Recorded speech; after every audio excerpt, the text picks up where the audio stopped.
Olá, meus amigos, bem-vindos, bem-vindos, bem-vindos a mais um dia de reflexão profunda, mais um dia de troca. E o tema de hoje, né, um tema particularmente especial para mim. Ainda estou me recuperando do impacto que essa história trouxe e traz ainda para minha vida toda vez que eu entro em contato com ela. O tema da nossa reflexão de hoje é nem por força e nem por violência. E antes de começar, né, a nossa história, eu vou te fazer uma pergunta. O que você acredita com relação à sua vida? Tudo que te rodeia é o mundo material, é o físico? É apenas as conquistas, as realizações? Como que o mundo espiritual interfere diretamente na sua vida? Você acredita que existe o bem e o mal, as trevas e a luz? Apesar de você não enxergar, ela existe, tá? O mundo espiritual existe. E para a gente aprofundar nessa história, né, nesse assunto, nós vamos abordar o tema de Pedro. Pedro, se você não sabe, né, ele negou a Jesus 3 vezes. E ele foi avisado disso. Jesus avisou a Pedro que isso aconteceria. E ele negou, né, que isso aconteceria, jamais ele negaria. Então vamos à história, tá? Antes de Jesus ser crucificado, ele chegou a Pedro, né, que se chamava Simão, pois o nome dele foi trocado para Pedro. E Jesus disse: Simão, Simão, eis que o mal está a te rodear, como se fosse uma plantação de trigo. Mas eu roguei por você, para que a sua fé não desfaleça, e tu se fortaleça com os seus irmãos. E Pedro falou: Senhor, eu estou pronto para ir contigo até a prisão, até a morte.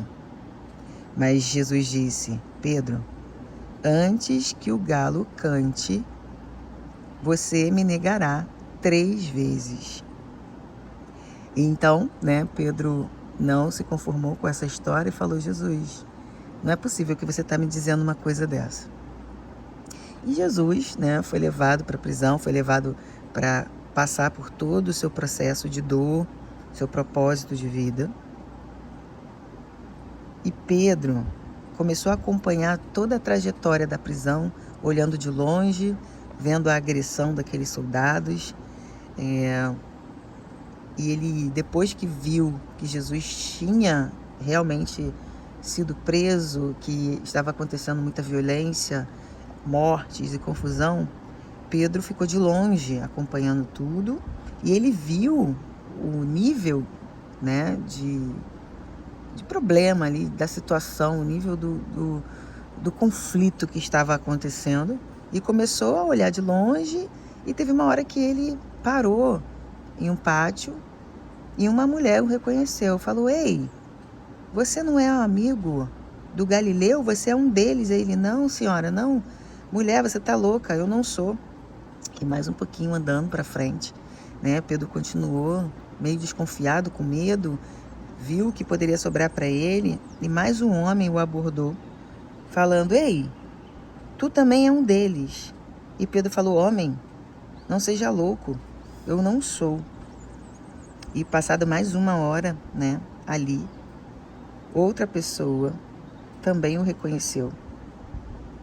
E quando Pedro disse: Homem, eu não sei, para essa terceira pessoa, eu não sei o que dizes, você é louco, no momento que ele acabou de pronunciar, né, que ele não sabia o que estava sendo dito, que ele não era um deles, que ele não era amigo de Jesus, imediatamente o galo começou a cantar.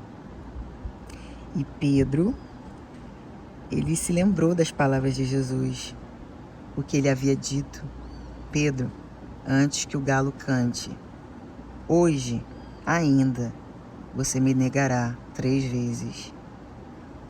E Pedro, quando lembrou dessas palavras, ele saiu e chorou amargamente, porque ele viu ali o mal que estava nele. Gente, é profundo, tá? E sempre que nos lembramos de Pedro, vem imediatamente uma imagem de um homem forte, impetuoso, né? Ele era aquele que falava o que pensava, apesar dos seus vários erros de percurso, o mal que ele já havia promovido para outras pessoas. Ele era um homem que era visto por ter uma fé muito grande, né? Ousado na sua fé. E ele saiu do barco para andar sobre as águas quando Jesus o chamou. E claramente era um homem forte, de porte grande, fisicamente forte, falando, né? Mas, de certa forma, a sua força e habilidade natural explicam, né, a sua queda. Porque apesar de todas as capacidades e habilidades naturais que ele carregava, ele carecia de sabedoria espiritual. 3 vezes, Pedro interferiu com o plano de Jesus ir à cruz. Quando, pela primeira vez, Jesus anunciou o seu plano, vamos chamar assim, né, o seu propósito da morte, Pedro foi o primeiro que imediatamente o repreendeu, dizendo: Senhor, tenha compaixão de ti, de modo algum te acontecerá isso. Uma segunda vez, Pedro não só expressou a vontade de morrer, né, com o seu Senhor, com Jesus, mas ele também ofereceu, né, morrer no lugar de Jesus. Um sentimento nobre, mas totalmente desprovido de compreensão espiritual. Qual o impacto que haveria no mundo se Pedro morresse no lugar de Jesus, né? E finalmente Pedro, pela terceira vez, tentando impedir que Jesus cumprisse com seu propósito, ele pegou a sua espada para impedir a captura e a morte do seu mestre, né? Em algum momento ele lutou para que isso não acontecesse. E recordamos também que quando Jesus ele lavava os pés, né, lavou os pés dos discípulos, na vez de Pedro, né, ele contestou veemente contra esse ato. Jesus, você não pode lavar meus pés, né? Ou seja, Pedro ele era um homem muito forte, muito determinado, muito esforçado, mas ele não tinha o discernimento espiritual para entender cada ação. Então, essas situações que eu acabei de comentar com vocês demonstram claramente que Pedro estava às escuras. Ele não entendia o verdadeiro significado de cada coisa, como Jesus dizia, né? E quando Pedro repreendeu Jesus, inclusive com o lavar de seus próprios pés, Jesus disse que a frase de Jesus foi a seguinte, na verdade, né? O Filho do Homem não veio para ser servido, mas ele veio para servir e para dar a sua vida em resgate de muitos. Olha, nós não podemos deixar de admirar o Pedro, né? Embora equivocado, ele agiu de forma corajosa, ele quis ser amigo. Gente, no entanto, ele estava completamente alienado das realidades espirituais por detrás de tudo que estava acontecendo, né? E o contexto da morte de Jesus, o cumprimento da profecia, o Antigo Testamento, o plano que havia por trás dessa morte, tudo isso estava sendo ignorado porque Pedro ainda estava muito com o seu racional, né? O quanto ele sabia, o quanto ele estava pronto, o quanto ele estava determinado, mas é como se ele tivesse com uma tomada, né, invisível, desconectada do céu, do seu interior, do mundo espiritual.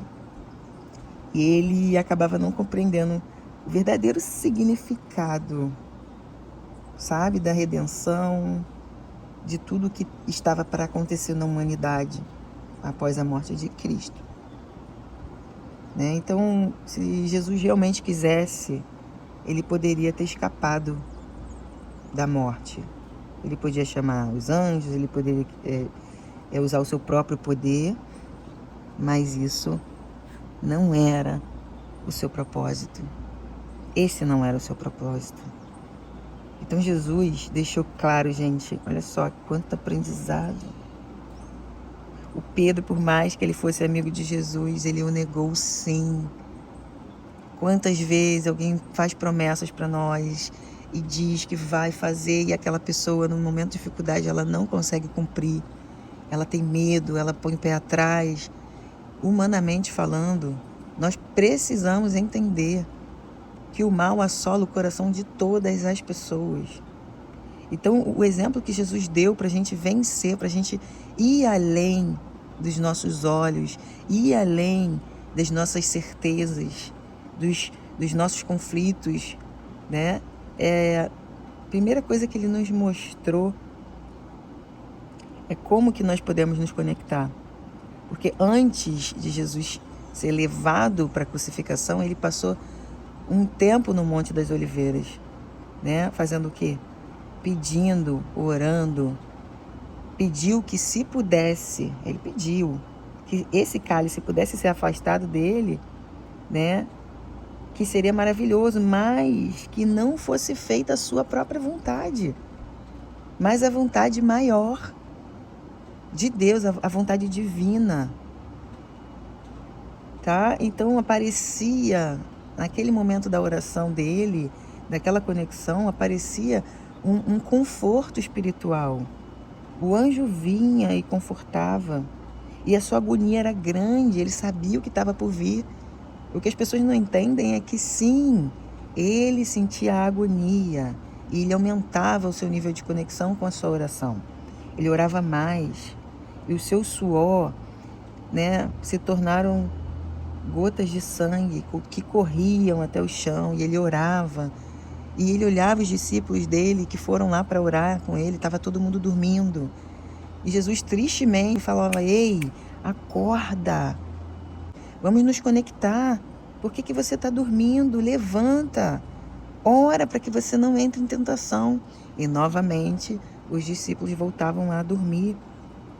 Gente, Jesus tinha consciência que ele era um conflito espiritual, que apesar de Pedro ser seu amigo, ele estava sendo movido por uma força que parecia ser do bem, mas não era. Estava afastando ele do propósito. Não, deixa que eu morro por você, não, deixa que eu faça isso, deixa eu amenizar a sua dor. Só que aquela dor, aquele processo, a crucificação, era necessária para algo muito maior que Pedro não conseguia acompanhar. Então, assim, Pedro, ele precisou passar também por esse aprendizado, por essa experiência da negação. Ele se sentiu muito culpado. E ele aprendeu a sua lição também no mundo espiritual. Pedro virou uma outra pessoa, né? No Novo Testamento, Pedro, ele era realmente um pescador de almas. Ele disseminou com outro espírito, né, a história de Jesus. Ele entendeu que ele não veio para ser servido, ele veio para servir. Gente, nós não viemos para ser servidos. Nós viemos para servir e dar a vida, se necessário, para o resgate de muitos. É desesperador o egoísmo humano. É desesperador quantas pessoas querem sempre o benefício próprio e não conseguem enxergar além dos seus próprios olhos. A desconexão é profunda. A vontade de falar, de dizer o quanto sabe é maior. Mas nitidamente o mal está agindo naquela pessoa porque ela não abre o coração. Então, assim, foi necessário que Pedro entendesse que há, sim, um mundo espiritual, há um inimigo, há um mal que trabalha 24 horas por dia também para fazer o mal. E é interessante, né, quando as coisas vão acontecendo e vão se encaixando na nossa vida, porque quantas pessoas vêm bem intencionadas e te tiram do seu propósito? Quantas vezes você questiona: nossa, mas não é possível que essa pessoa está fazendo por mal? O mal muitas vezes vem camuflado de bem. Ele não vem explícito. E é nesse momento é que você precisa ter a sua tomada espiritual ligada para que você tenha um radar, para que você receba dentro do seu coração a informação divina. Não é para você brigar, para você ter razão, pelo contrário. É simplesmente para você saber aonde é que você está pisando, tá? Então, gente, é uma história profunda, eu poderia ficar horas aqui falando sobre ela com vocês, mas eu sei que o propósito não é esse. Mas do fundo do meu coração, eu quero que vocês reflitam, que vocês peguem o suco dessa história e contribuam com o grupo, com o colega, o que você tem para dar. Não faça a sua tarefa por fazer, não tire a reflexão dessa história por tirar. Compreenda que, de repente, a sua compreensão vai ajudar alguém. Você não veio aqui para ser servido. Põe intenção em tudo que você fizer. Isso tudo volta para você. Tá bom? Então fiquem com Deus. Um grande beijo aí no coração de vocês. E até amanhã.